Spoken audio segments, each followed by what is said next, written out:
Good morning, my Teaserking family. How is everybody today? Happy, Wednesday now? I lose track in the middle of the week when you're not working. I believe it is Wednesday, May 7th.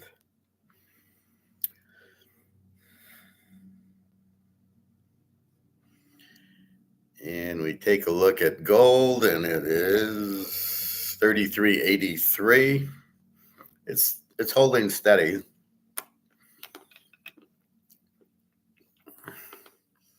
It dropped about 3.30 until 6, about $25, and then it jumped back up at 6, back to 33.90. It was 34.30 yesterday afternoon.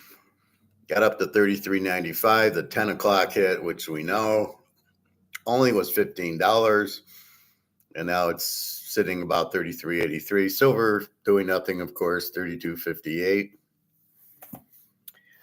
Gold will go, but again, I need to explain derivatives, because derivatives, by its nature, anytime it spikes up, they're going to short it down. And anytime it drops, they're going to call it up. So it's not selling and buying gold. Well, it is buying gold that's causing it, but when it jumps too high, they do sell the gold. Hey, David. So as it went all the way up to 34.30 yesterday, it was up over $100. Of course, you're going to get the people taking cheap money. They're just they're shorting it, but very quickly. I don't know the time length of these shorts, but they're probably very quickly. So, you don't see it dropping too much. You see it 33.83. We'll check in as we have class, but we did break 3,400 yesterday. So we got into 34.95, back to 32. We've killed 32. Now we're in the 33s, up to 34. So we'll stay in this area for a while. 33.80. We should hit 3,400 again. We didn't hit it last night. I think 33.95. China actually shorted it at about 8 o'clock at night. All of a sudden, it was like 34.30, and it went down to 33.70. But again, it's the game of derivatives, options. It's not real. Nobody's selling physical gold. There is no point or reason or explanation you would ever have to sell your gold if you have a lot of it, right? You might sell 1 ounce because you need to go to Hawaii, or there's a bill you have to pay or something, and you're going to sell 1 ounce, right? So if you have 100 ounces, I'll speak to us. The chances are you might sell 2 or 3 ounces, but you're not looking to sell 100. You never would sell the 100. You might sell 5, as Luke would do, to buy a house. So you might sell 2 or 3 to go on a trip, but you would never sell more, a bold amount, because if the concept is to get out of dollars, then the concept is, well, wait, I'm in gold. If I get out of gold, I go back into dollars. If I'm in the lifeboat, I don't want to go back in the Titanic. So so why would the Comex be dropping? It can't be people selling physical, and that's where these derivatives and options come in, and that's where once this ends, we won't see it. I got to get my pizza.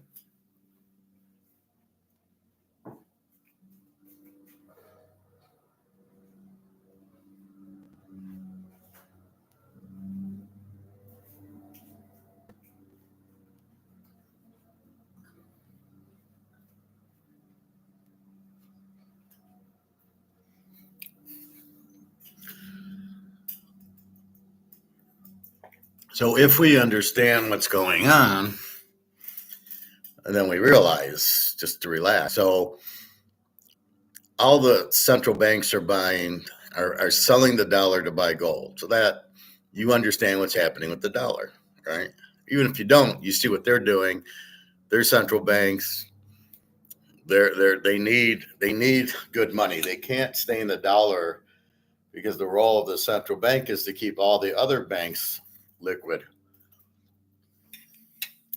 So if you're Poland and you're holding dollars and the regular Bank of Poland has trouble, you're supposed to rescue them, and you're not going to be able to do it with dollars. That's why they have gold. If they need to rescue their bank, they can sell some gold to rescue the bank. China needs that because China's going broke and they need to have the gold to keep them supported. So that's their way out.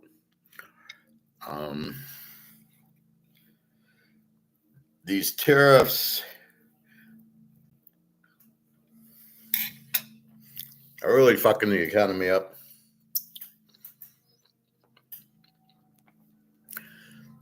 I had somebody ask me about a job doing with tariff work, like explaining, like understanding it, but it was like a regular finance job, and I'm like,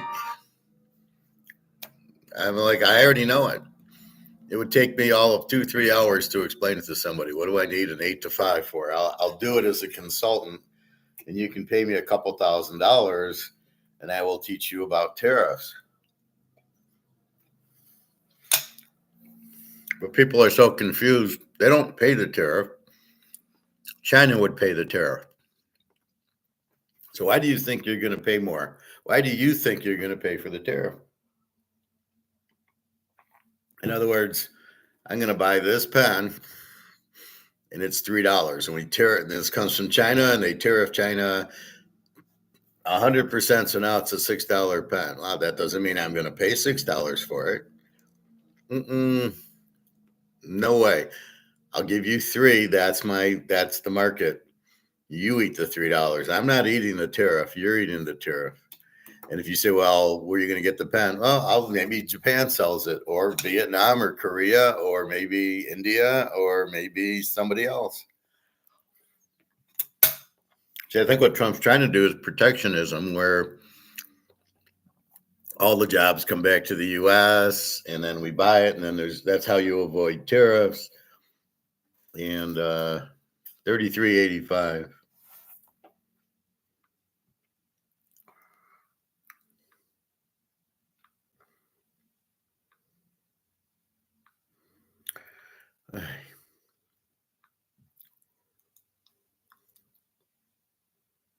$33.87. The economics doesn't work that way, where you have everything in the U.S., right? You don't want to make everything. Peter Breton.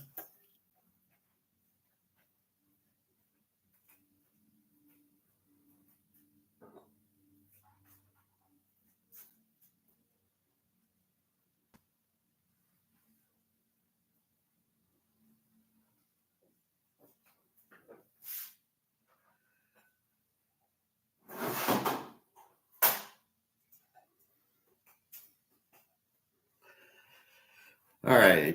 Well, you know me, I have to wait till after 11 to eat. So this is the first thing I'm eating all day. But I don't want to do class too late because I go swimming. Anyway, let's simplify it. You have a factory.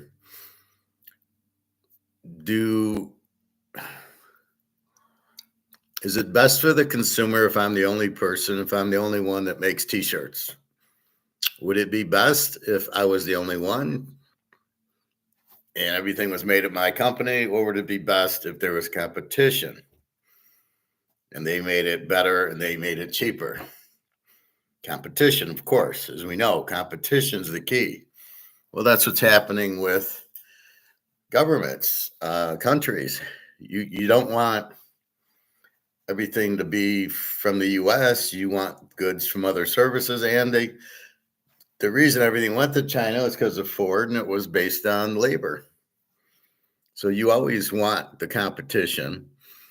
Here you want competition with the US. If they can do it better and cheaper, then I'll buy it from them. I don't care. It's all economics to me. So that's what you're kind of looking at. All right, I'll get more into that later. And I want to show you an INFJ thing about me that I stumbled on, and I watched it yesterday, and I go, this is exactly me.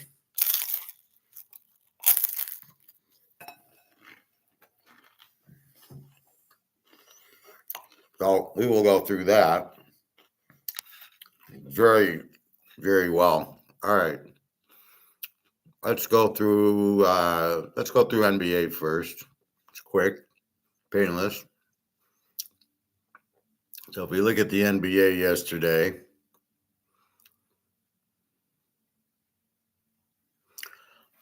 we have Indiana beating Cleveland 120 to 119. I believe I had Cleveland yesterday and gave it out. Cleveland apparently had a 20-point lead that they blew. This is because they don't play defense, and it's all three-point shooting. And Indiana apparently got hot shooting the three-pointer.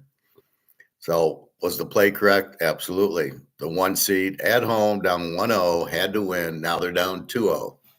Now they're really fucked. Now I have to see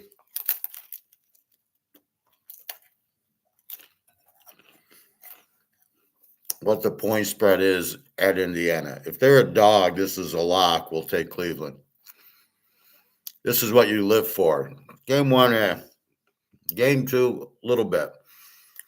Game 3 is all Cleveland because they go down 3-0, the game's over. And I think they had some injuries, I heard. I don't know. It shouldn't matter. So shocking, but Indiana was down 20. The bet was correct, but they didn't hold it. And this is Indiana that good? Is it the matchup? Is it the injuries? But we will see. Either way, we're taking Cleveland in game 3. Very big. Depending on the line. If they're a dog, we're going to jump all over them. Golden State 99, Minnesota 88. I don't remember if I even played this game yesterday. I might have played many. It would have been very, very small because it was a game 1. So now psychology, Golden State wanted to split. They won the first game. They got their split. Will they go for 2? Yeah, of course. Minnesota, do they want to go down 2-0? They don't want to. They're at home. Probably a good Minnesota bet in game 2. Again, you want to bet the loser back. And again, you look at the series. So Indiana's up 2-0. Cleveland's desperate. They have to win. Go down 3-0, the series over. Minnesota is in the same boat. If they lose the second game at home, they're down 0-2 and go to Golden State for 2 games. Now, it's not that obviously both these games the visitor won. So obviously there's no real good team that's so good that they can win at home, not like the Lakers and the Celtics in the 80s when they would take care of home court. All right, let's go to today's game. We got New York at Boston. Boston had a 20-point lead.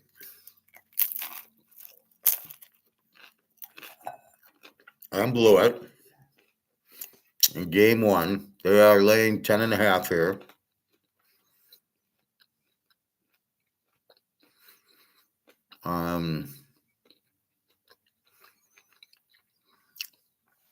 The Knicks got their win. I like Boston here. Now, is the spread too high? Maybe a little high. So it's going to take away some of the bet. It's a small bet as opposed to a big bet. Boston had the 20-point lead, has to win. Again, they're down 1-0. Cannot go down 2-0 and then go to New York. See, that's the thing. They're the better team by 10 wins. So look for Boston to even up the series. That's how I would look at this one. A must-win game for Boston. Will they do 10.5? Well, the Knicks, got their win. Again, the road team's looking for the split here. That's it. They're looking to go 1-1. So my point would be Boston to win, and it's a big spread. Are the Knicks that good, and is Boston that good? This I don't know, but it's very small Boston. But they're in a must win. Denver and Oklahoma City, same thing. Oklahoma City had the big lead, and Denver came back. Again, this one's 10.5. The lines are a little too high to get to it, but Oklahoma City's in a must win here. Again, not wanting to go down 2-0. Now, it didn't work for Indy and Cleveland, but I think Cleveland's got some injuries. But Cleveland did have a 20-point lead and choked it away. So what you're seeing here is Boston and Cleveland and OKC had big leads and then choked it away and then didn't play defense, and that's it. And then they got cold. And again, teams that rely on three-point shooting are in big trouble here. Because when you need the bucket, you're trying to finish the game off, you want layups and you want to go to the foul line.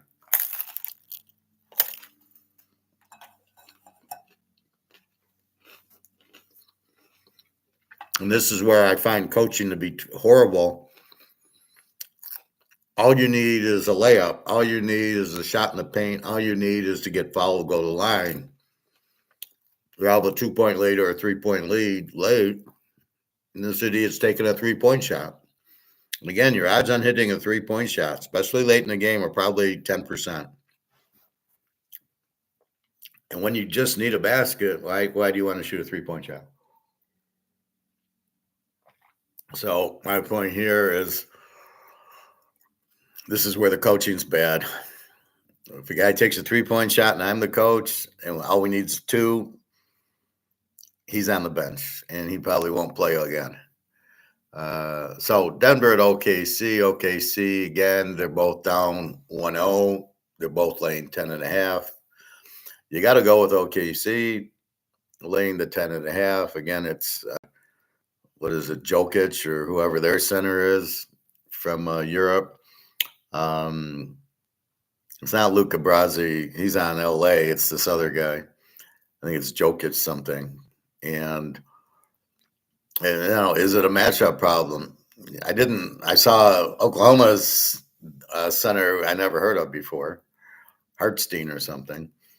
So is that going to be a problem? But Denver has a matchup problem with all Oklahoma State's scorers.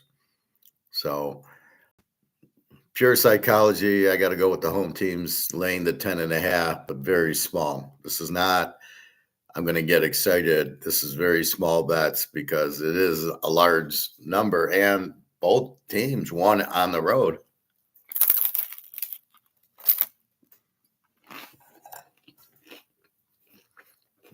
Normally what it would happen is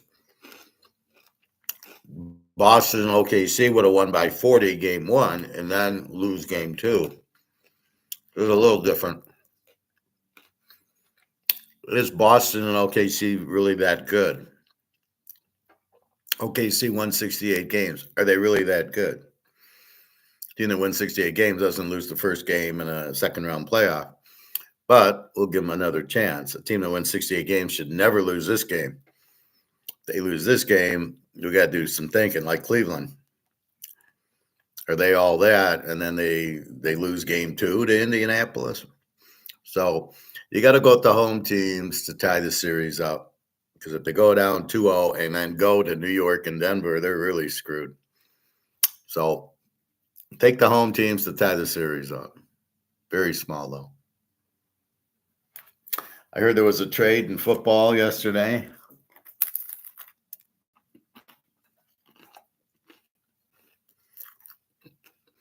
George Pickens got traded from Pittsburgh to Dallas. They got CeeDee Lamb and George Pickens.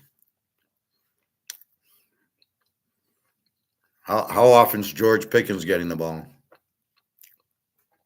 Stupid trade for Dallas, depending on what they gave up.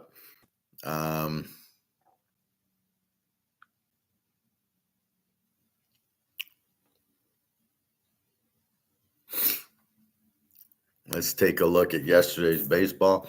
So is Pickens any good? I don't know. He's crazy. But Pittsburgh got DK Metcalf. They got some good defense on the draft. They got some linemen in the draft. Now, will any of these draft picks make the team is the question. See, everybody just assumes that in the draft, that because they drafted them, they'll make the team and be all pro. And it's just not true. 90% of the draftees don't make the team. The ones that do make the team, I would say 2% are starters or play a lot. The others are there because of the salary. They're cheap. The salary cap for rookies is cheaper than veterans. It's sort of like what I'm going through. Because I got 30 years in finance and a master's, I want to get paid $120,000. They don't want to pay me $120,000, so they think they can get the same amount of output out of a kid newly out of school for $75,000. Well, they can't, but they don't know that. That is the big problem. So because they can't, but they think so. So they think the new guy is going to be as productive as the old guy, and they're wrong. But I've been there, done that. They haven't. So in football, they start signing these guys because they're cheap on the salary cap, but it doesn't work. It hurts their team. It's a dilemma because the guys that have been there 7-8 years are probably injured and, not as good unless it's the court. Mahomes is fine, and Rodgers and guys like that are fine. Joe Burrow, they're fine. I mean, they're quarterbacks. Jamar Chase being there 7 years, not a problem. Jefferson. A lot of the linemen last probably 5-6 years. Defense also. Hey, Real D. Good morning. George Pickens of the Cowboys. Yeah, that's what I said. Didn't really understand that at all.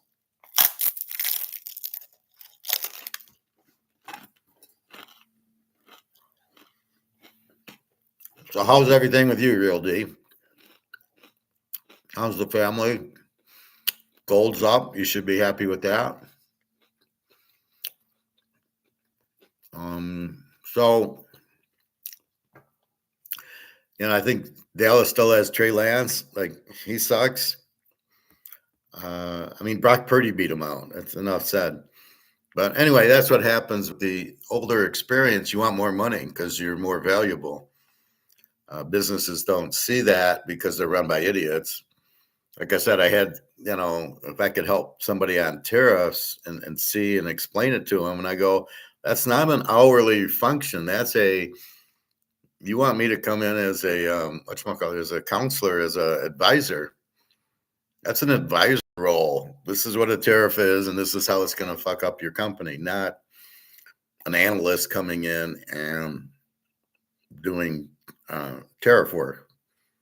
It says, I know that already. I don't need, I can explain it in 2 hours. What am I going to do there? Anyway. So let's look what we did in baseball yesterday. Game 1, Washington over Cleveland. We have Washington. They win 10-9. High scoring game. But I'm noting it for today. High scoring game, and they're going to play again. Miami and the Dodgers. Miami somehow wins 5-4. I remember the Dodgers were a huge favorite in the game. I didn't play it. I played the total, and I win. I got over 8.5, and they win 5-4 Miami. What a nice. See, that's why I don't like to lay 275, and it's baseball. It's not a guaranteed. So Miami gets 9. I have 8.5, and that's why I played totals because I'm not really sure. Real D, all is well. That's good. I can't complain about much. Appreciate all the teachings. Well, my pleasure, Real D. That's what I'm here for, because you're not going to find it from anybody else. I don't. I look for somebody doing what I'm doing. There's nobody. Jim Rickards is teaching you Keynesian and all his little patrol. Peter Schiff doesn't know what he's talking about, and neither does Andy Scheckman. Talks in riddles. Nobody really can explain the way I can. And that I was watching an INFJ video, and it was one of the keys I got out of it. And I'm an INFJ, as I tell you. One of the things I got out of it was I know how to look at things differently and explain things differently. Most people cannot do what I do because they can't see the picture and fine tune it and make it easy for you to understand. But I can. I have that ability to see in the whole rumble, to see what I'm looking for. And I think I do that better in gold and silver and in football. I mean, I can smell, oh, the dollar's being printed. You got to get out. It's inflation and go to gold. Most people don't even understand what inflation is. They still think it's prices. And when I hear that, I just turn off the video I'm watching going, this guy's an idiot. And you see, I write that down in their little comment section. All right, so we hit the Dodgers over 8.5. Boston, Texas wins 6-1. Nathan Eovaldi with his 3 ERA shuts them down. And so I'm over 9, and they get 6-1. I don't know what happened there. Philly 8, Tampa 4. We have Philly, and I played it under because of Tampa's pitcher. And you got to be careful with Philly. They can score. It wasn't a bet. Then I play San Diego over the Yankees, and the Yankees murder them 12-3.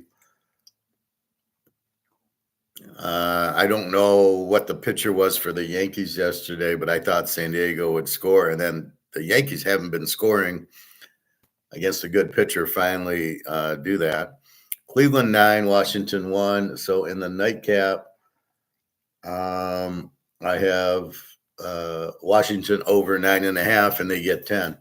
So Washington sweeps them, and I got the over in the second game, and it's 10. Oh, no, Cleveland wins game 2, but they scored 10 runs, and we're over 9.5.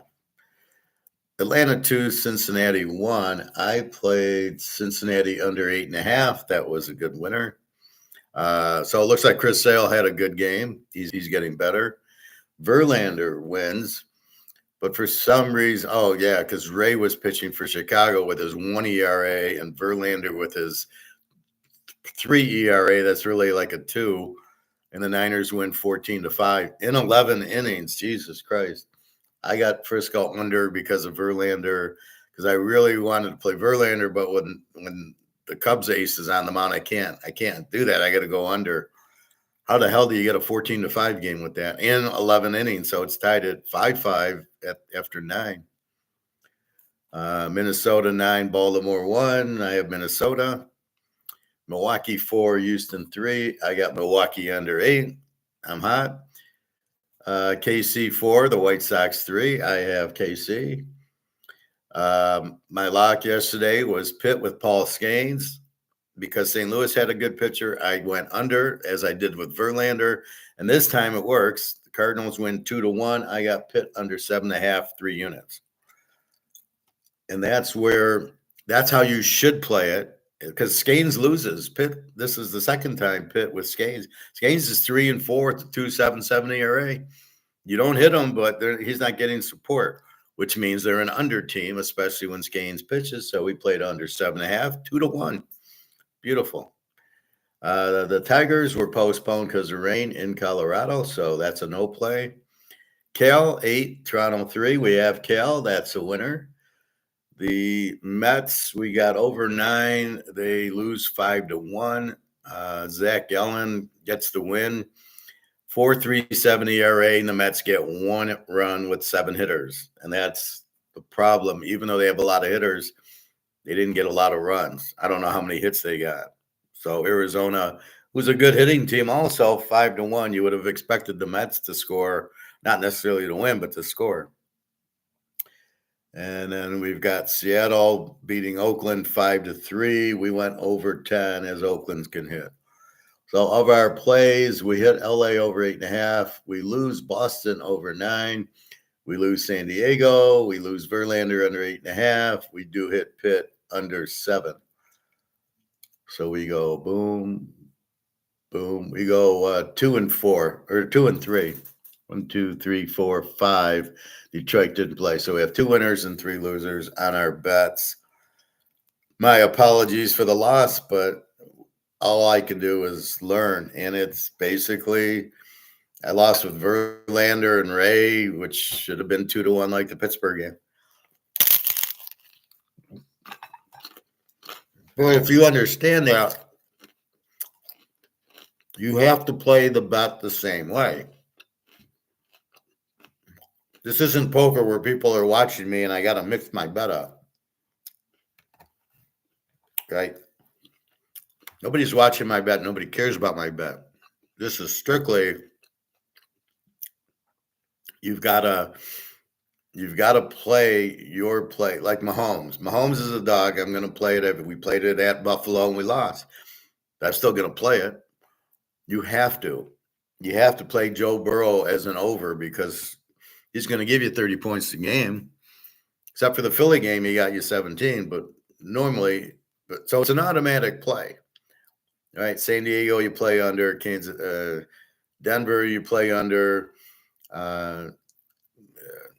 Normally, Frisco would have been an under but last year, but Washington's all an over. Detroit's an over. So you just play the way. Now, some games don't go that way. Okay, but generally that's, you just consistently play it because there's nothing 100%. Real deep. All is well, Professor. I can't complain about much. Appreciate your teaching. Oh, okay. Thank you. Yeah, I just read that. I like your analogy when it comes to Paul Skeens on the mound. Well, that's what you're really looking for, right? We hit Montana, we hit Brady, we're betting Mahomes and Joe Burrow. So you find that variable that you then go with. So you find a Skeens who wasn't around 2 years ago. Now we find him. We then go to today, the Yankees. It's the same thing. They got their ace going, if I can find it. They got Max Fried going, 6-0 with a 101. He's their Skeens. What are you going to do? If it's another good pitcher, you're going to bet it under. If it's not a good pitcher, you're going to bet on Fried. Well, let's see. Dylan Cease, who used to be good, is struggling 1-2 with the 5.61. We made a lot of money on Dylan Cease last year. What's going on, Dylan? Oh, he's a good Georgia boy. Go Dogs. Well, he was on San Diego last year, and he had a 5.61. So his ERA is really not spectacular. If we look at it this year, at Pitt, 4 innings, 2 runs. And see, and that's not good. 2 runs should be 9 innings, not 4 innings. So make sure you understand these guys are pitching 4 or 5 innings. And when they're doing that and they give up 2 or 3 runs, that's not good. 4 innings, 2 runs is 4 runs in 8 innings. So you got to look. 4 innings should be at the most with this guy 1 run. 4 innings against Tampa gives up 3 runs. 2 runs against Houston. 2 runs against the Cubbies. Actually, 3 runs. 9 runs against Oakland's what killed him. So if we take that out, he's pretty much 2-3, 2-3, 1-3. So he's going to give up probably 2 runs. But again, he's 4 innings, 6-4, 5-5, 4-4. So he's only going 4 or 5 innings. And you can't even look at their bullpen because we have no idea. We don't know which guys are coming out. You got 10 guys in the bullpen. It's insanity. The managers are so fucked up, they don't know what they're doing. You have a 9th inning guy, you have an 8th inning guy, and your starters should go 7. Today, Cease should go 7, and Max Fried, you let pitch the whole game. I wouldn't take him out. Oh, we got to rest his arm. Why? So when he goes free agent next year to Boston, he's well rested.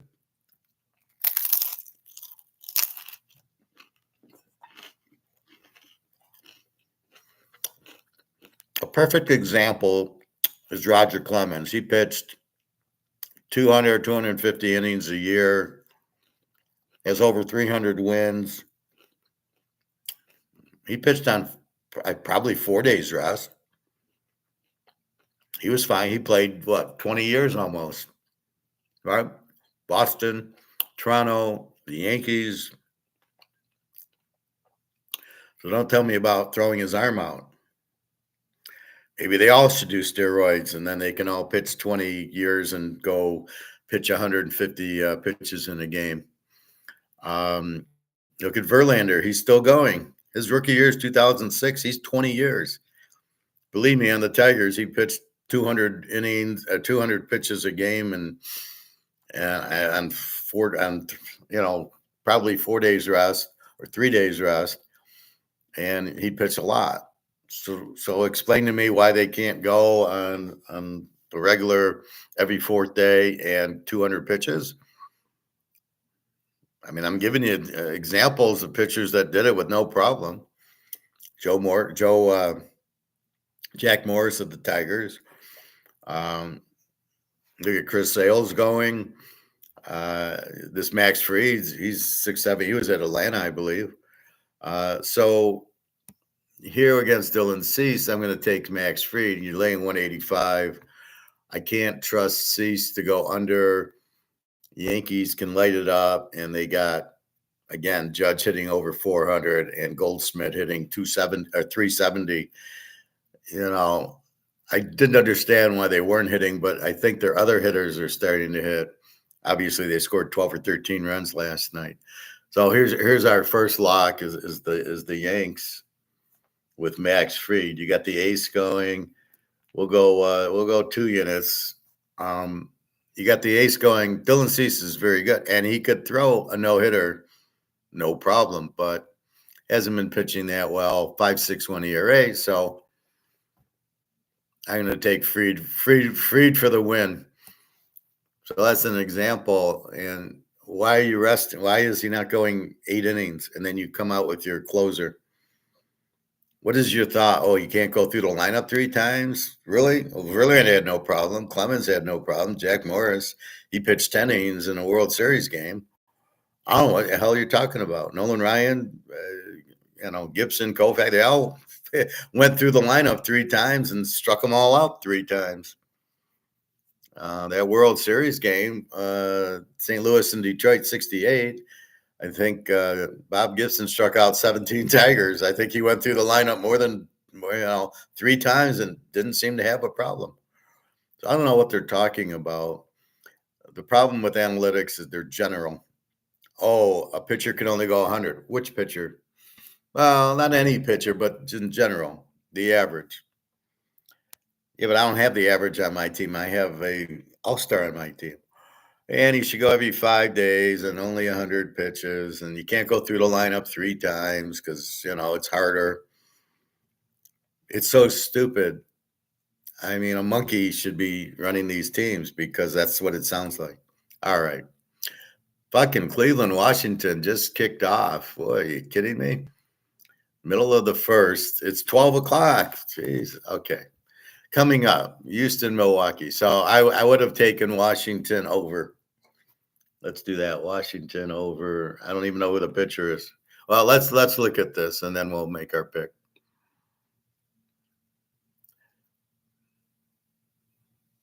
So let's see who's pitching.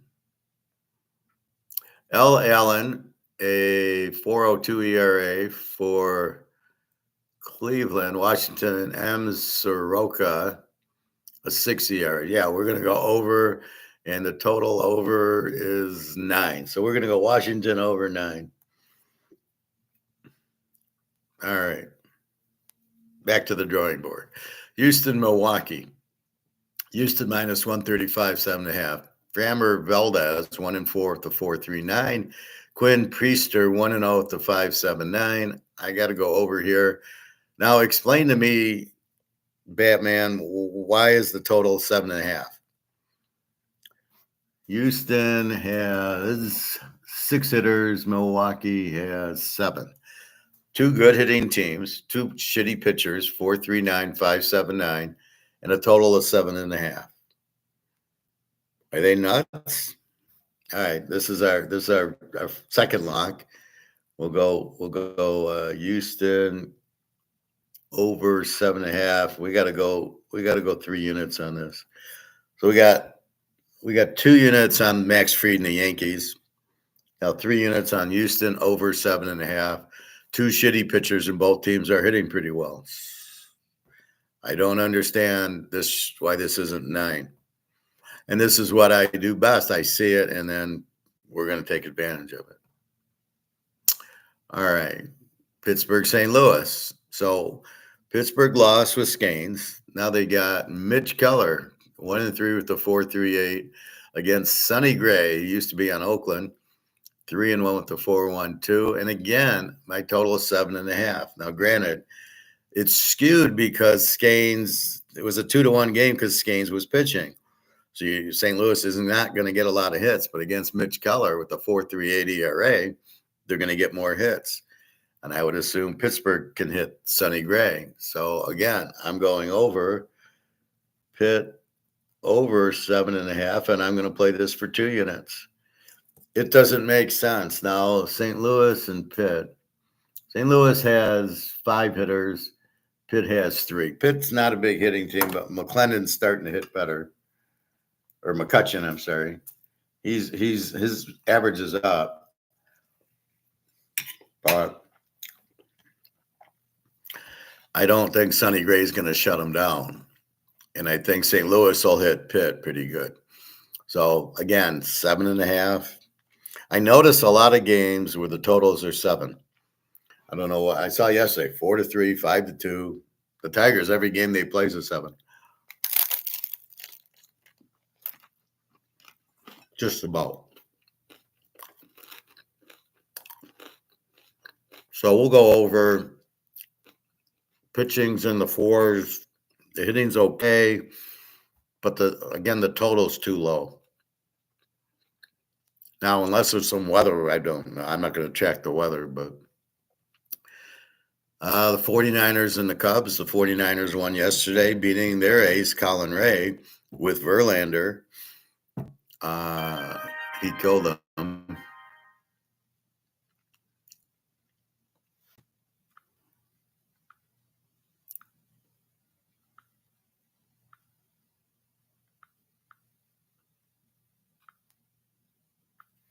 I forgot to do my picture. I thought I did my picture.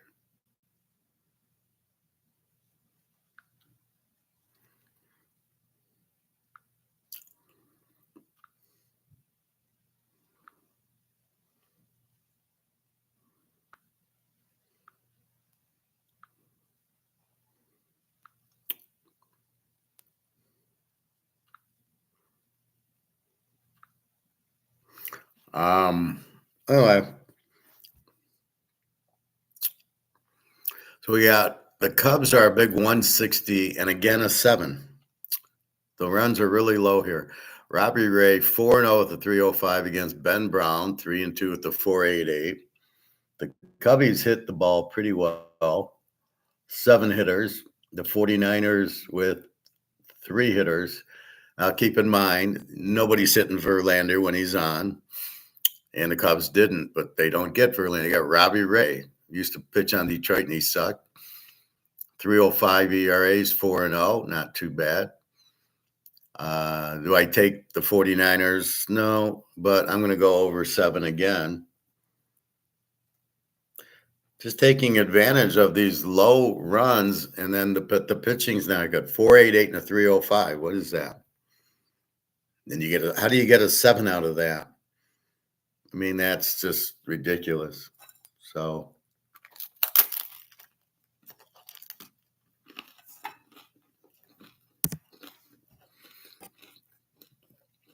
my guess is the wind's blowing in at Wrigley. Big deal. It's not like it guarantees an under 7.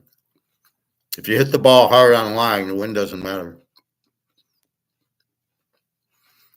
And I don't see how the Cubs can be a 160 favorite. If anything, the 49ers should be favored here. Robbie Ray's 4-0 with the 305. The other guy's 3-2 with the 488. And I'm a 160 favorite. No, I'm going to go over again. Not a bet this time. Seattle and Oakland, they played I think Seattle won, but it wasn't that. I didn't get the 10. Here it's 9.5. Ric Flair's going tonight. Brian Wu, 4-1 with a 2.58 against Gunnar Hoagland. I think I checked this out. He's 1-0 with a 1.50, but I checked it out. And this guy's only pitched one. He pitched one guy, 6 innings, gave up 1 run to Miami, and they won 6-1. So not a lot of information here for Oakland's guy. They can hit. Seattle, Oakland's hitting 5 hitters, Seattle with 3. 9.5 seems very high with Ric Flair going. He's 4-1 with a 2.58. And this Gunnar Hoagland, one game, he's got a 1.50. So we don't really know enough, but we know Brian Wu, 4-1 to 2.58. So we got to go under here. We're going to go Seattle under 9.5. And this is part of the problem when you get the new pitcher. How do you bet him? Is he really good? Well, he pitched one game and gave up 1 run. He's got a 1.5 ERA in one game. Game 2. And it's at Oakland. So we don't know, but we can see Ric Flair's 4-1 with a 2.58. He probably does, like, after he throws the pitch, he probably does that fake fall down and everything. If I know Rick. So we like Wu, but because of the other pitcher, we'll go under with it. And I hope I lose you as I did hesitate. Hey, Prophet. The Mets in Arizona. The Mets minus 125, 9.5. We got Cody Senga, 3-2 with a 1.38 against Merrill Kelly, 3-1 with a 4.06. They'd be all Mets. Arizona beat them like 5-1 yesterday. The Mets are 125 and 9.5. The Mets I know can hit. They got 6 hitters, and Arizona has got 6 hitters. So this should be high scoring, but this Senga is a 1.38 ERA. So I don't see 9.5. So I'm going to go under here and maybe regret it. Yesterday I went the Mets over 9. This time I'll go under 9.5. And we will see. The Dodgers in Miami. This game I played over. It was a huge spread for the Dodgers. And on over 8.5, they got 9 runs yesterday. 5-4 in 11 innings. But they did lose to Miami. Landon Knack, 1-0 at the 7.27 for the Dodgers. Valentin Belozo, 0-2 with the 4.97. The Dodgers are 225, over under 10. You cannot touch the Dodgers at minus 225 with a pitcher who's 1-0 with a 7.27 ERA. So this game must be played over again. And this time it's 10. This makes sense. LA and Miami. Miami's got 7 hitters, and the Dodgers have 7 hitters. So you got quite a bit of hitting going on, and you have terrible pitching. Even Miami's is a 5.0 ERA, and the Dodgers is a 7. So you should get a lot of runs on these two guys. So we need 10. We got 9 yesterday, and we'll see. Let's make this 2 units. This is just perfect. Terrible pitching, good hitting. Texas goes to Boston. Boston minus 139.5. Tyler Mahle, 3-1 with a 1.19, goes against Tanner Houck, 0-2 with the 6.38. We're going to take Texas. What did we do yesterday? We had Boston over it. It lost. So we will take Texas today. No bet. Again, 3-1 with a 1.19 and 0-2 with a 6.38. It should be very easy, right? Of course, it won't be, but that's exactly what you're looking for. If it was a good Boston pitcher, we'd go under, and if it was a bad Texas pitcher, we'd go over. Philly, Tampa. Philly won and scored a lot of runs yesterday. Let's see. Philly won 40-8. Christopher Sanchez, 3-1 with 3.45. Shane Baz, 3-1 with the 3.86. I like over here. Let's go over 8. We'll go 2 units. Philly's such an explosive team. Tampa's not bad. The pitching's decent, but we had a high-scoring game, so I like sticking with that. San Diego and the Mets, and the Yankees, we've already talked about. Dylan Cease against Max Fried. We're going Max Fried, 6-0 with a 1.01 ERA. The Yankees are minus 185. I don't care. People look at that. Well, I can't lay 250 or I can't lay 3. You're betting to win. If it's a game like this, you're betting to win. You're not. All right, so I got to lay 185. Well, that's the nature of baseball. The money line. At least it's not like college football where you lay 10,000, and then the other team you only get 2,000. You go, wait a minute, why aren't I getting 10,000 if I take the dog? So I would say that San Diego is probably plus 200 or maybe plus 170, plus 171, plus 160. But minus 185, Max Fried, can't touch him. Just let him pitch the whole fucking game and not take him out after 7 innings. As I've already mentioned, Roger Clemens and Jack Morris and Verlander and Nolan Ryan had no problem going 200 pitches, and they did okay. All right, so we're taking the Yankees there. That's our 2-unit play. Cincinnati goes to Atlanta. Hunter Green for Cincinnati, 4-2 with the 2.53 against Granholm's, 2-2 with the 4.24. Atlanta is favored. Atlanta is hot, and 7.5. They got a lot of players back. They're 17-18. I like Hunter Green here. What do we got? Cincinnati with 5 hitters and Atlanta with 5. 7.5 low. Hunter Green's a good pitcher, though. I'd have to go under with Atlanta. Under 7.5. I can't really bet Atlanta here because Hunter Green's very good. So that leaves over or under, or do I want to take Cincinnati? Not as hot as, so I'm going to go to a total, and it's probably an over, but I can't play Hunter Green over with the 2.53 ERA. That doesn't mean it won't go over, but it's hard to play it. Baltimore at Minnesota. Minnesota 135-9. Charlie Morton 0-6 with the 9.76. Why is he on the team?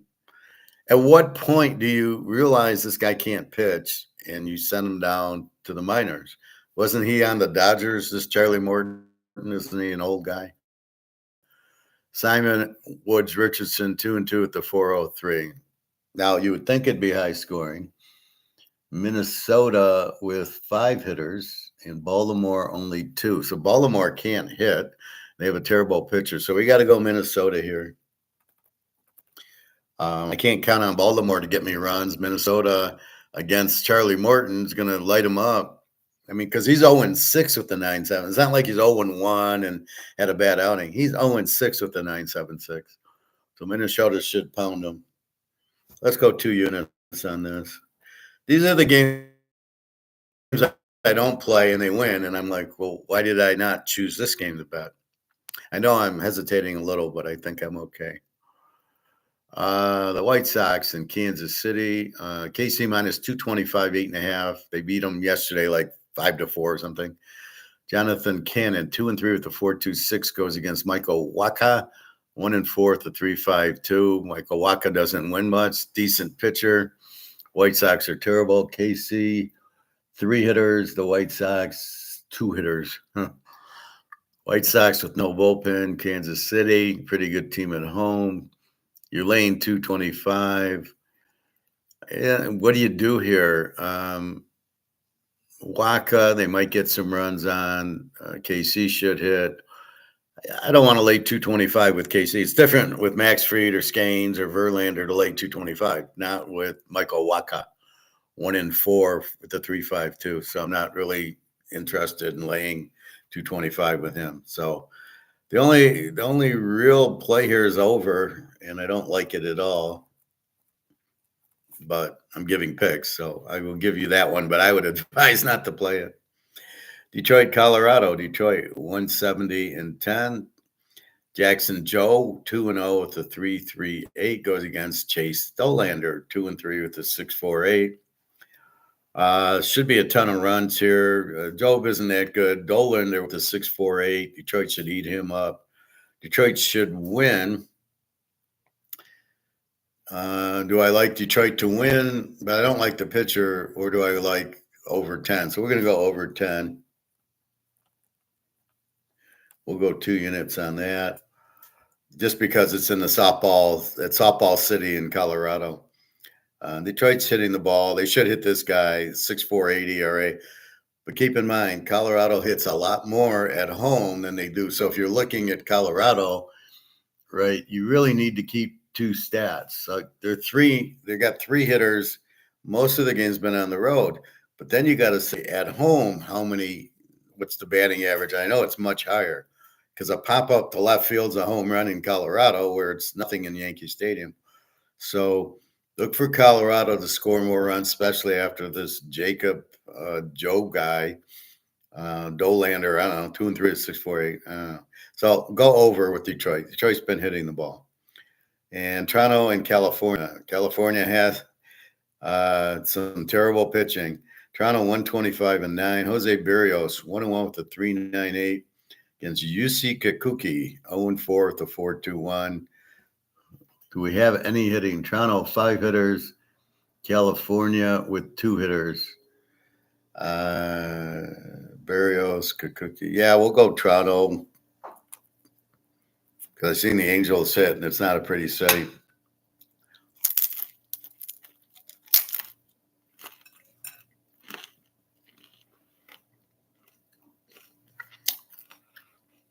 Angels are not a very good team. All right. So that's baseball. Let's run through it. Yankees, Washington over 9, which just started. Houston over 7.5. Pitt over 7.5. The Cubbies over 7. Seattle under 9.5. The Mets under 9.5. The Dodgers over 10. Texas, Philly over 8. Atlanta under 7.5. Minnesota, Kansas City over 8.5. The Tigers over 10. Toronto, the bets, the Yankees 2 units, Max Fried. Houston over 7.5. Pitt over 7.5. The Dodgers over 10. Philly over 8. Minnesota and Detroit over 10. They're all 2 units. So bon appetit there. Again, we're looking at pitchers ERA, the hitting averages. I'm not into this OPS and whatever WAR is. Some guys say WAR, and I looked it up. It doesn't mean anything.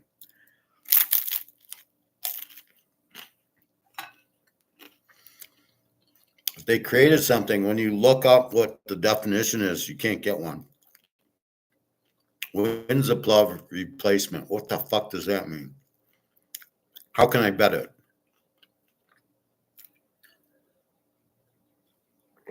Being an INFJ, as I said, I'm looking for details. I'm looking to solve the riddles, problem solve. When I research what WAR is, how does that help us? Does that mean he's a better player than the reserve? Well, I would certainly hope so. So I don't really understand what it is. I don't see how I can use it betting wise. I don't see what OPS says. OPS strictly says how many extra base hits do you have out of your hits.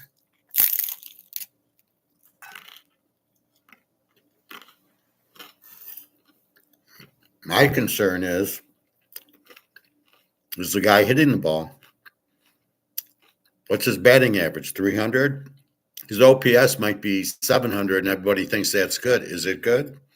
I know 300 is good, or 290, or 320. And I know 200 is bad. But in an OPS, I believe that's your power hitting. Well, I can see that with home runs, but I really care about his RBIs because Are they going to be able to drive in any runs, or are they all chokes? That's really the key stat. He's hitting 300, but he's driven in 100 runs. That's the guy I want. I don't care what his OPS is. It just means a lot of, like Spencer Torkelson of the Tigers hitting 230. He's got 10, 11 home runs. I don't know what his OPS is. I don't care. I see 230. So he hits a bunch of solo homers when the game's 5-0. He'll probably hit one today in Colorado. He'll go 0 for 4. He'll go 1 for 4 with the home run. And the score will be 7-0. What does that tell me about the guy? I want the guy who's hitting 300. He's going to get hits for me, and hopefully he drives and runs for me. That's who I'm looking for. All right. So that's baseball today. I see I'm pausing a little, I hope, but I see I'm on, and I haven't gotten that internet kill yet. All right. Football news. George Pickens traded to the Dallas.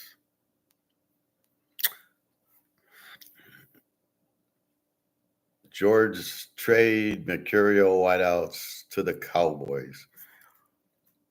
This guy's crazy. Dallas still needs a quarterback. I don't know who their head coach is.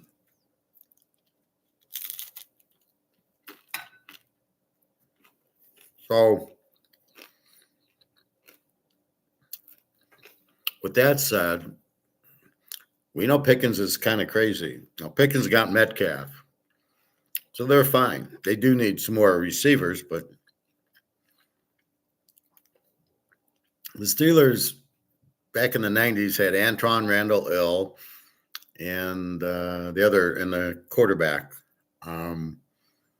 from Georgia played receiver. I can't think of his name. Damn Hines Ward. There you go.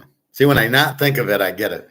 So those two were their receivers. And my theory is that's what they should be doing with Lamar and Richardson and Jalen Hurts. And Kyler Murray can throw it accurately enough. But a lot of these athletes that they got at quarterback should be at wide receiver. Do you imagine trying to cover Lamar as a receiver? Now, the question is, can he catch? We know he can't throw. And it's just funny how long does Baltimore want to keep losing with Lamar? Isn't the goal to win the Super Bowl? Or maybe I got that wrong. Maybe they make more money on Lamar, people wanting his jersey for some reason. But in that case, I would say put him as wide receiver because you're not going to win with him. It's already been proven. He's there like 8 years now, 8-9 years. They haven't come close.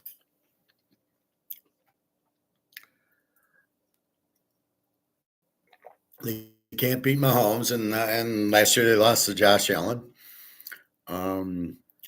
What is your point? You want to keep losing with him? Or you can put him as wide receiver, and you have Cooper Rush now. He can be your quarterback. So you're just wondering, like Anthony Richardson at Indy, you're not winning with the guy. Let him be your wide receiver, right? He's fast. He's a good athlete. Nobody's knocking these guys because they're not good athletes, but that's not what you want at quarterback. You need a guy who can read the coverage, read the blitz, throw an accurate pass that hits the guy in the numbers as he's running so he doesn't have to stop for the ball. And he's a winner. Joe Montana goes 90 yards to beat Cincinnati. Lamar couldn't go 90 yards to beat anybody. In fact, he loses a lot of games with leads. How many times have we bitched? Oh, they had a 10-point lead over Oakland and lost, and Cleveland and they lost. You can't lose those games. What are you doing? So this is the problem with these athletes. You want quarterbacks. So Dak Prescott is not a very good quarterback. Hate to break it to you, but has he won a playoff game? He's not the answer. He's the problem, but you're not solving the problem. You're not getting rid of him. Then you give him a raise, and now you're stuck with him 4 or 5 more years, and you wonder why you can't even make the playoffs. You got CD Lamb. Do you want Pickens? Does Pickens help you? If he's normal, yes, he's a good Georgia guy, but the guy's out of his mind. Maybe he didn't like the coach. Maybe he didn't like the organization. I know when I work, I hate half of the organizations because they're all a bunch of idiots. And I go, can't work for fucking idiots. So this is what we have to see.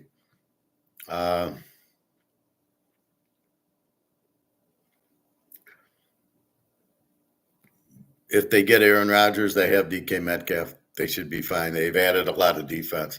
And that was the other thing. In the draft, how many players do you think make the teams and then even play? Not a lot. So you're an offensive lineman drafted in the 3rd round by Buffalo. You think you're going to make the team? They got linemen.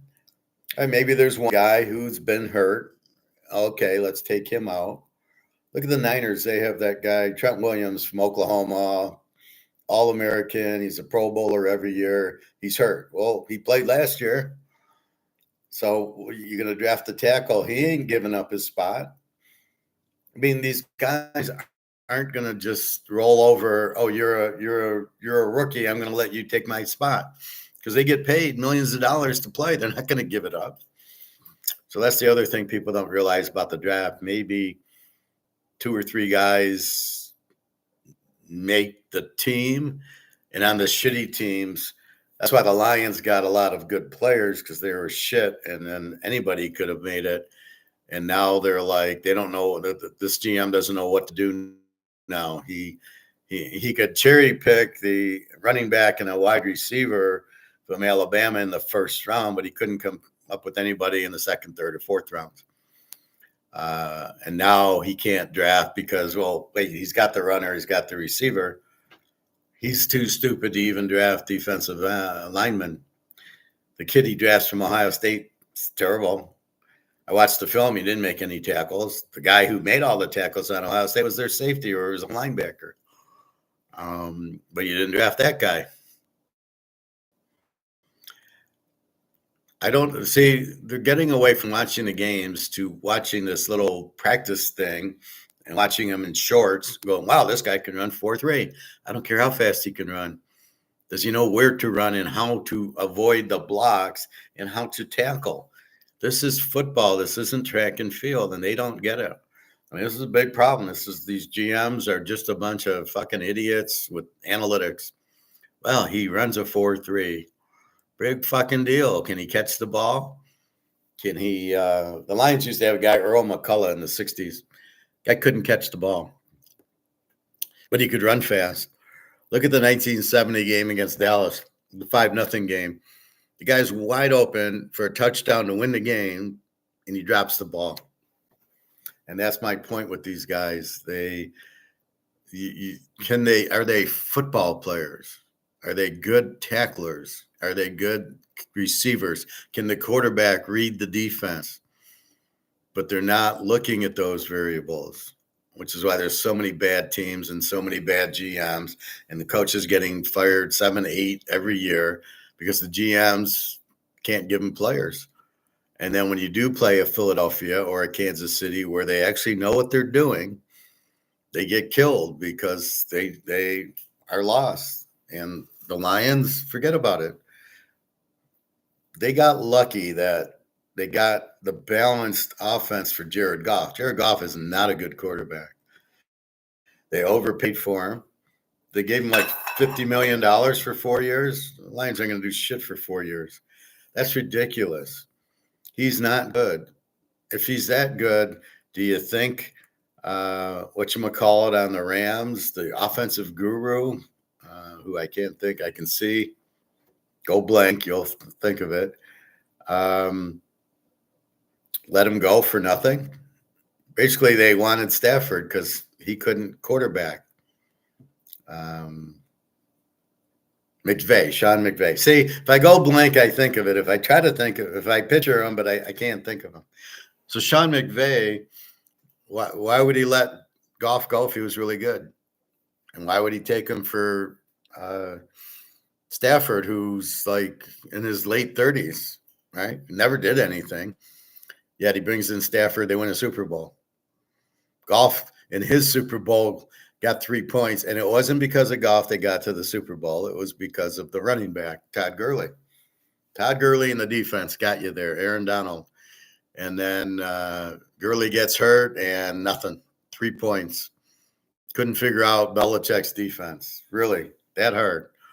And then he screws up in the next couple of playoffs. And now the Lions have him, and they think, what? What do you? All of a sudden, he's going to be good here? He's not good. In the big games, he got blown out by Baltimore. He lost to Dallas, who couldn't do anything 2 years ago. Last year, he goes to Houston and gets 5 picks. And I love the excuse, well, it's just one game. No, it's a game against a good defense that you got 5 picks in. Then you get into the playoffs against Philly, and you get 5 more turnovers. A fumble, 4 interceptions. And the way the interception came just before the half, a pick 6, killed you. Against Washington, a team with not a very good defense. If you did it against Philly, it's one thing. You would have done it against Philly, and you would have done it against KC, and you would have done it against Buffalo, which I think you had a few turnovers there. But every big game, he chokes. So what are you expecting? All of a sudden, he's going to be much better? That's the thing. So back to Dallas now. What are you expecting from Dak Prescott? He's going to get better? I don't think so. So you have him to worry about. Now you get Pickens. CD Lamb is your main guy. How do you think Pickens is going to take it if you throw the ball to CD Lamb 10 times? And if you throw the ball to Pickens 10 times, how do you think CD Lamb's going to take it not getting the ball? These guys want the ball. That's why Jefferson is by himself in Minnie, and Chase is the main guy with T. Higgins in Cincinnati. And I'm a little surprised they signed T. Higgins instead of getting some better defensive help and just going with any. Burrow can hit anybody. He can hit the guy at the grocery store. Burrow can hit. You have Chase. That's your main man. And Chase is so good. You throw it to him, and he runs by everybody. He breaks tackles. He scores touchdowns. It's amazing. See, that's the quality that you're looking for in a receiver that you find very rarely. Not is he fast or is he strong, but in a game, you give him the ball on a 20-yard pass, and he goes 50 yards for a touchdown with it. And he does it all the time. Very, very strong legs, very fast guy. Very dependable. Catches the ball. He doesn't drop any balls. So that's what you look at. So you have Joe Burrow. So I think they did get him some defense. But because Cincinnati is so bad, the defensive drafts should stick. But on Philadelphia, the defensive guys are not going to stick. They drafted 4 or 5 defensive players. Forget about it. On that team, they'll be lucky to see the field because you already got studs. Now, I know they let a few free agents go, but that's because they got Barkley they got to pay. But I think maybe two of their guys maybe play, and they got 3 or 4 good ones, but we'll see. But you can't. You've already got superstars. You're the guy from Georgia, the defensive tackle. He's there. You could draft 10 defensive tackles. He's not beating the guy out. He's not seeing the field. So you got to understand that. So really all you're doing is drafting backups. So there you go. I know I'm a little bit slow motion on at least I can see that, but I still got my internet. All right. Inflation. What is inflation? It's not prices. How many? I keep saying this, and I'm blowing my mind. There was a, and I say this because I was watching this video yesterday.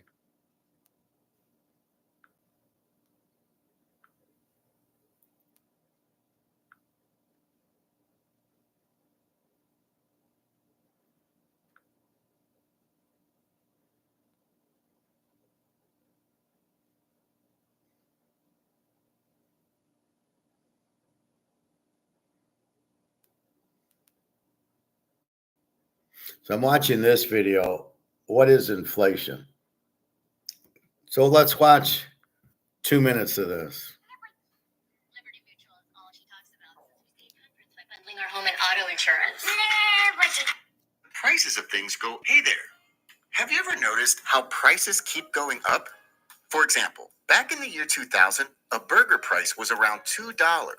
But today, in 2024, that same burger may cost nearly $6. And it's not just food.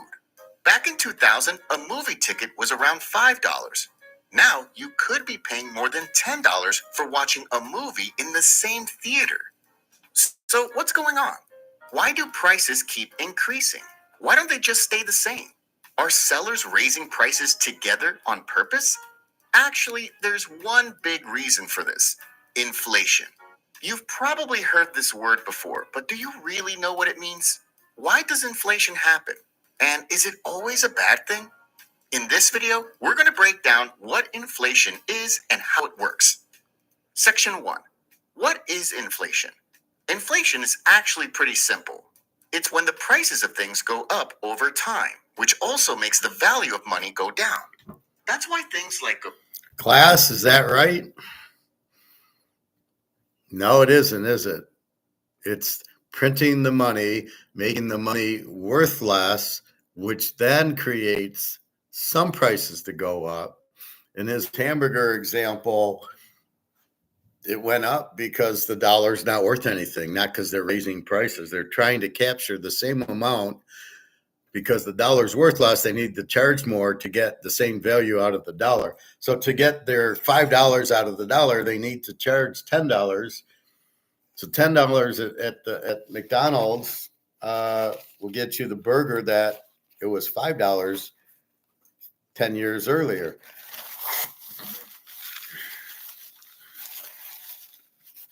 So here's where my frustration is. This is called Explains 101. So this is a basic level class, why prices won't stop rising, inflation explained, and he's wrong. Inflation is not the prices going up, making the value. Okay, so prices are going up. How does that make the value of the dollar go down? He's backwards, right? He doesn't know what the fuck he's talking about. You can see my thumbs down. Did I make a response? Of course I did. Clueless. He doesn't even know what inflation is. Avoid when these guys are clueless, the professor. So I try to stick that in so people realize but I didn't want to give the answer. Go to the Teaserking and you will see the answer. But that's not what inflation is. It's not prices going up, so the value of the dollar goes down.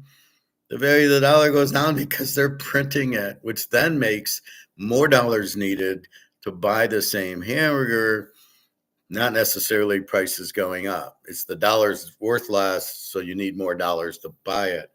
But the inflation is printing the money. So here's a guy that pisses me off because he's like, what is inflation? And then people will be watching it and they'll go, oh, it's prices going up. That's what inflation is. That's not what inflation is. And so that's why I get so frustrated, because I have a hard time when people are this stupid because they're trying to teach people. And what are they doing? They're teaching the wrong thing. I'm trying to teach what the reality is, and he's teaching the wrong. He's an idiot teaching the wrong thing. And I that's as far as I went. As soon as I saw he doesn't know what inflation is, why am I going to listen to him anymore in the video? So I stopped listening. Profit, of course not. Well, that's the problem, right? Bro made me understand inflation in less than 30 minutes while in class. It took an entire week.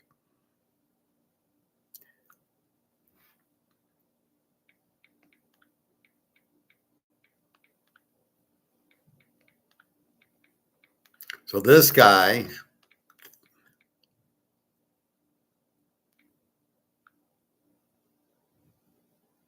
so now I answered this guy, right? He's saying, bro made me understand inflation in less than 30 minutes. See, he thinks he understands inflation now as prices. And my response is, he's wrong. It's not pricing. He didn't teach you anything, but you think he did. And this is the danger that I run into all the time is people don't trust gold. Well, it's the dollar, the dollar won't go out. This is fine. Why would I buy gold? Look, gold, silver, don't buy silver. It doesn't move. Well, that's because Comex is price fixed by the mafia. Hello, the dollar is gone, but people can't understand the concept and then they learn the wrong thing. And this is the problem. And then it's too late. It's like Bitcoin. It's a Ponzi scheme, but it'll be too late for people to really understand it. And that's the problem. So I'm sitting there trying to teach, and these other people are teaching incorrectly. So now people think they know, and now they're going to argue with me. Well, no, Joe Blow said it's prices. And I'm like, but Joe Blow's wrong. Well, maybe you're wrong. No, I know I'm right. I got the masters. I show you exactly what it is. It's money printing. All right. So I'm going to teach you a little about me. Looks like Warren Buffett at 94 probably finally retired.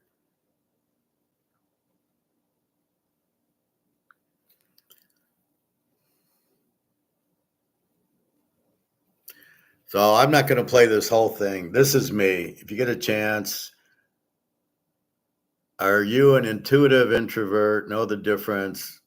And then this is really where I shine. 99% of people can't think like me. And that's my gift. And that's what I give to you, especially in football betting, even in the NBA base. Most people can't think like me, which is why I'm exceptional at what I do. But at an office, they don't understand me. It's always frustrating in an office because they just don't get me. Mercedes got me. Hiram Walker got me. They understood me. This idiot from Brazil had no clue. I mean, he could barely speak English. He could never have gotten me. But I'm tired of restarting, right? So here I get this position possibly for to explain a tariff.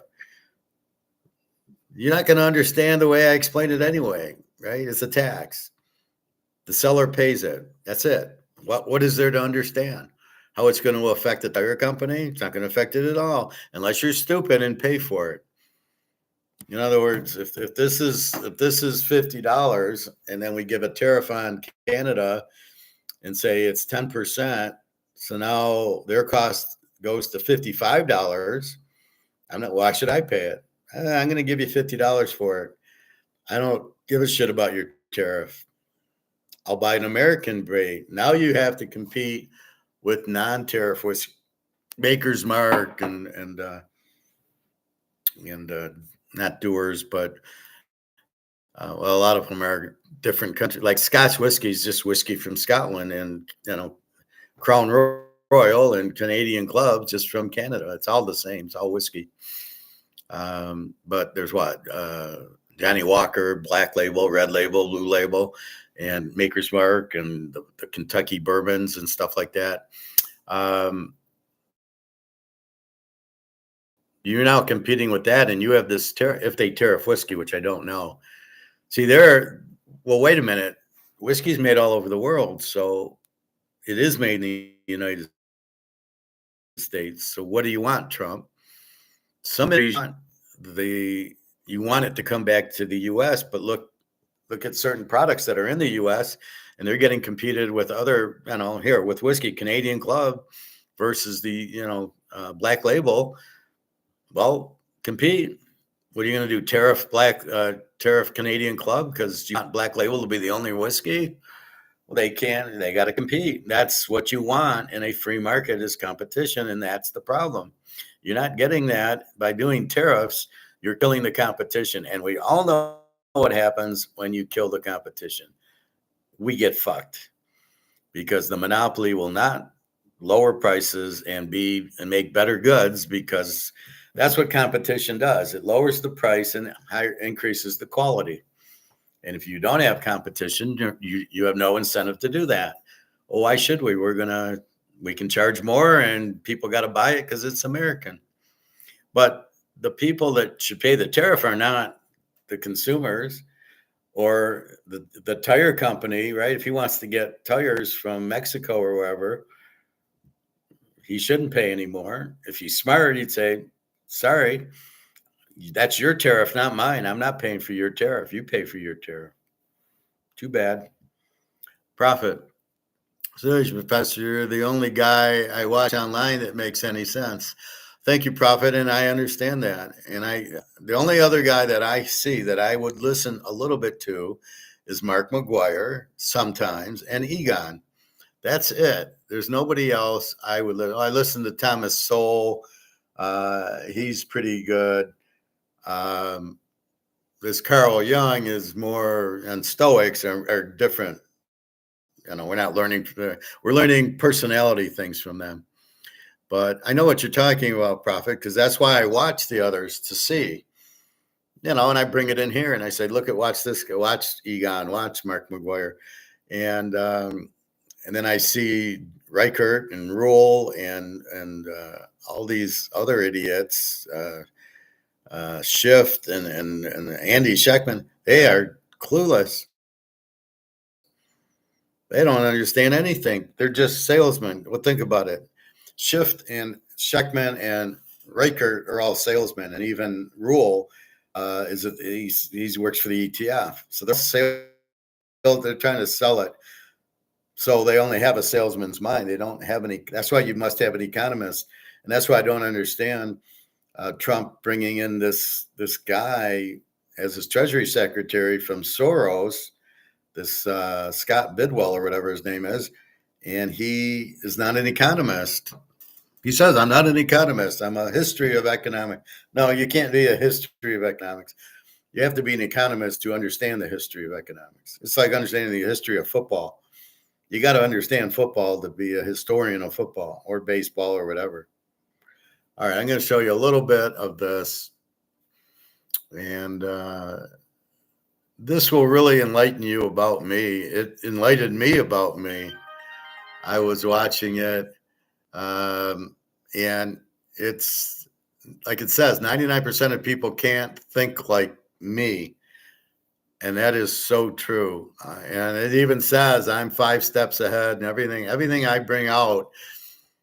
But I know I always look at things differently. I'm always looking around, and people don't get it. It's like girls think I'm staring at them. I'm not staring at you. I'm just staring at your movements, your thoughts, your how you react, your interactions, but not just you, like everybody. What's going on? I see everything. I go to the pool. I see everything. I see kids here and families there, and I'm just kind of attentive. And yesterday I got into a little quarrel with the lifeguard and then the pool manager. I was in the hot tub, and they said, "Don't stick your head in the hot water. You might get a stroke or something." I'm like, I've been doing that my whole life. You're going to stick your head in the water for all of 5 seconds. Nothing's going to happen. So I said, okay. Well, then I stuck my face in, not my head. And she said, well, you can't stick your face in either. That's part of your head. And I go, that's totally different. If you're worried about me getting a stroke and I just stick this part in, I'm not, what are you worried about? So you're saying that you can't stick your head in 100-degree water? I go, hell, I take a shower. It's hotter than this. What are you talking about? Where are you coming up with this? I've been in the hot tub my whole life, and it never had an effect on me. My toes get a little itchy once in a while and if you ever want to get rid of itch, cool them down, right? Put cold water on a rag, and it'll take care of your itch. But I said to her, well, you said don't put your head in. I'm not. I'm putting my face, and I'm just putting it on the top of the water. I says, why don't you worry about the little kids that you let in here? Anyway, I don't want to go into that. And she's saying, well, it should be neck up. I said, then why don't you say that? Why don't you say you can't put anything over your neck should not go in the water? And I said, that's not like I'm the only one who puts his face in the water. It's a relaxing thing. And the funny part is, I will be in the hot tub and I'll keep my face out, but I'll have my head in the water from the back because I'll go down and relax. So I will go deep into the hot tub, laying on my back, but not covering my face. So the whole premise doesn't make sense. And what I don't like about it is I'm smart enough to know what I'm doing. Don't make these stupid rules where you can't put your face in the water. I mean, what is that? So I let her have it. I said, this is just incredibly stupid. But again, that's the way I think. I'm smart enough to know what, just like food. I get into olive oil, I get into lemons, I get into cayenne pepper and Celtic salt. I get the healthy stuff. Alyssa asked me, all right, do you have a doctor? And I go, no, I don't have a doctor. I don't need a doctor. I'm very rarely sick. I just fasted 70 hours. I keep myself healthy. I go to the pool to keep myself healthy. I'm very rarely sick. I very rarely throw up or have pain. And occasionally my foot bothers me. Okay, but that's gout. That's something I can't really control. That's it. But that's the point. I don't need a doctor because all the doctors are trying to do is kill us.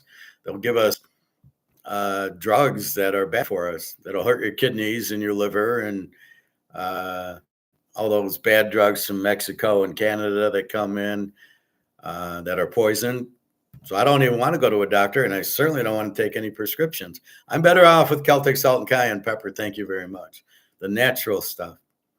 All right, let's talk me. Teenagers are building empires with AI. And the scariest part, you don't even notice you're falling behind. This isn't just a personality type. It's a blueprint of the soul. What if I told Okay, you this that is being me. quiet isn't your flaw? It's your superpower. That all those years you spent wondering why you feel everything so deeply, why crowds drain you, and why small talk feels like torture. It wasn't because something was wrong with you, it was because something rare was waking up within you. You were never too quiet. You were tuned in. You were never awkward. You were absorbing frequencies no one else could feel. Carl Jung didn't call it a disorder. He called it introverted intuition, a deep unconscious wisdom that connects dots others don't even see, a pattern-seeking radar, a soul compass, the mind of a visionary, often misunderstood, but never mistaken. You feel storms before they form. You notice shifts in tone, energy, silence. People call you intense because you don't do shallow. You crave meaning, depth, truth. In a world that's addicted to noise, you're not here to fit in. You're here to see through, to decode, to lead from the inside out. This video isn't just content, it's your reflection. A digital mirror for the rarest minds on Earth. The INFJs, the INTJs, the lone wolves, the pattern readers, the soul watchers. If you've ever felt too different for this world, maybe it's because you weren't meant to belong to it. Let's unlock the 7 hidden signs you're not just introverted, you're an intuitive introvert, through the piercing eyes of Carl Jung himself. Brace yourself because after this, you'll never doubt your depth again. Chapter 1. You don't see the world, you decode it. Most people look. You see, they observe, you decode. While the world gets distracted by the surface, the trends, the noise, the smiles, you're reading the unspoken. You're scanning frequencies they don't even know exist. You walk into a room and the entire vibe hits you like a wave. You can tell who's lying, who's anxious, who's trying too hard to appear strong, but is silently crumbling inside. And no one said a word. Carl Jung called this a magical ability of the mind. Intuition gives outlook and insight. It revels in the garden of magical possibilities. You're not reacting to life. You're reading it like a script written in invisible ink. You spot emotional micro-shifts others miss. You connect dots that don't even look connected on the surface. You're like a psychic, but no incense, no tarot, no act. You don't need signs. You feel the truth. You're a strategist in a world full of reactors, a chess player watching everyone else play checkers. And the best part? You don't need credit, you just know. They think you're quiet. But silence is your superpower, because in that stillness, you're collecting everything. So the next time someone says you overthink too much, is just smile, because you're not overthinking.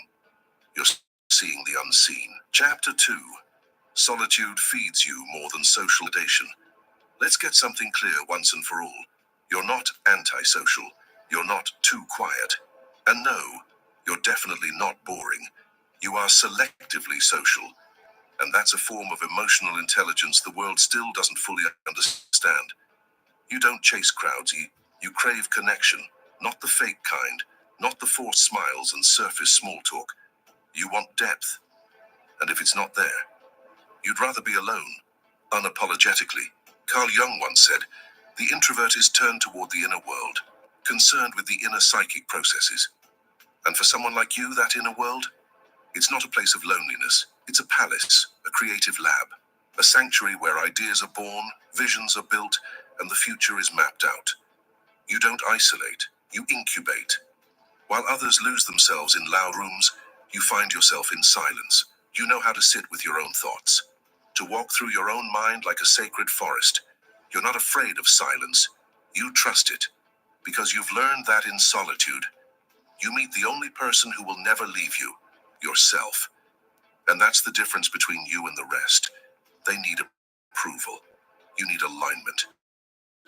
They seek likes, comments, applause. You seek truth. You could be in a room full of people and still feel alone because you weren't built for noise. You were built for meaning. So when they say, "Why are you so distant?" you're not being cold. You're just conserving your energy for what matters. You've learned that not everyone deserves access to your presence, your solitude. It's not your weakness, it's your sacred weapon. Because in that space, you heal, you create. You remember who you are before the world told you who to be. And in a world obsessed with being seen, heard, and validated, you've mastered the one art they all avoid: being with yourself, fully, completely, unapologetically. Chapter 3. You are both the observer and the architect. You have a strange, rare gift, one that most people will never even recognize, let alone understand. You can step outside yourself, outside your emotions, outside the chaos, and observe it with almost surgical precision. Like a scientist in a glass room watching a storm rage outside, you don't get lost in the storm. You study it, analyze it, understand it. This is your duality. The INFJ becomes the empath, feeling the world's emotions like tidal waves, while the INTJ becomes the strategist, calculating every move with the precision of a chess grandmaster. And Carl Jung had a name for this rare balance of inner mastery: the functional axis, where intuition pairs with either thinking or feeling to create a perception. It's why you often sound wise beyond your years. Why people come to you for advice. Not because you talk the most, but because when you do speak, it lands. You're the quiet one in the room, but everyone feels your presence. Because while they react, you design, you predict, you pre-build outcomes in your mind before anyone else sees the first warning sign. And here's what most people don't get. You're not overanalyzing. You're engineering your reality from the inside out. You're not just living life like a passenger. You're designing it like an architect. Every conversation you replay, every detail you notice, every silence you sit with, it's all data, fuel for your vision. Blueprints for a world you're quietly shaping behind the scenes. That's why you always see 5 steps ahead. Why your silence says more than loud. That's why I can pick football games. I see what most people don't. It's dead balls accurate. As far as I can see, I'm just sitting there now. This is 3. There's 7, and I don't want to. We'll do 3 or 4, and then we'll do the rest tomorrow or something. I don't want to overwhelm you, but when I watch this, it's dead balls on what I am. I mean, because that's exactly what I am. I don't really like to go to crowded bars. The noise bothers me because I can't think. I hate being in situations. I don't mind a small noise, but a big noise I can't relax like the people here, the new people were very loud on that one Saturday. And what bothered me was the noise, because more than it might bother other people. And that's why when I'm doing my laps and kids into my lane, it bothers me because they're very loud. And when I go to the pool, I run. I go to this place where the lap pool is, where it's 5 feet deep, and I'm running and I'm thinking, right? I'm thinking of games, I'm thinking gold, whatever I'm thinking. And when these kids come in and start yelling and playing, it distracts me. But of course, people don't understand that. I said, I thought this was just for swimming, for laps, a quiet place. And that was the example. The kids are real noisy. Why are the kids so noisy? I mean, I noticed that they've got to be seen. Look at me, they're noisy and they're interrupt. And what I hate is when the kids, I say I'm doing laps, right? Well, I come back from I do the lap and I'll say, excuse me, I'm doing laps. Then I swim back and I run back and then I run again. And again, they're not noticing that I'm still in the pool, or they need to talk. They need me to say, excuse me. Then it's a insecurity thing with them that they need me to say, excuse me, I'm doing another lap. Like, why aren't you looking out for me? I'm in here doing laps. And it's just they're idiots, but that explains it. So that's why I'm a killer at football. Gold on 5 steps ahead, as I say anyway, because I know it's going to 10,000. I'm not guessing. And now you can see why. I've studied it. I've studied what's going on. I do that very quickly in my mind. And once I determine gold's going, silver, I tell you, will go to 1,000. It's not a guess, but I explain why. Well, wait till Comex blows up July 1st. Then you're going to see silver do what gold's doing, going from 1,700 to 3,400. And that's what silver's going to do. So we have this rare time we can buy a shitload of silver very cheaply and watch it go. And right now it's being held by JP Morgan, and we know that. We've explained it. That's why, and that's what's going to break it is the Basel III and BRICS. BRICS will start buying silver. So when people say, well, silver's not money, that's bullshit. Silver is money.